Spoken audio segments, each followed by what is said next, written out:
আমাদের কিছু ছোটখাটো সমস্যা হয়, যেমন ঠান্ডা, সর্দি, কাশি, জ্বর, ডায়রিয়া ইত্যাদিতে আমরা যেটা করব না, যে আমরা ডাক্তার না দেখিয়ে কোনো ওষুধ সেবন করব, ডাক্তারের পরামর্শ ছাড়া কোনো ওষুধ সেবন করবো না, কারণ এটা আপনার জন্য বিপজ্জনক হতে পারে।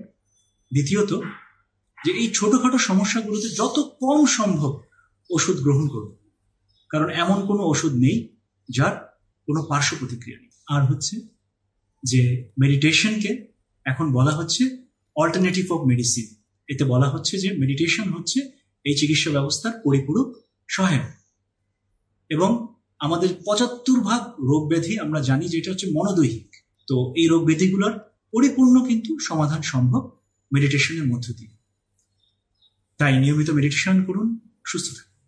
আপনাদের সকলকে জানাচ্ছি বিশ্ব মেডিটেশন দিবসের শুভেচ্ছা। ভালো বলবো, ভালো ভাববো, ভালো করবো, ভালো থাকবো।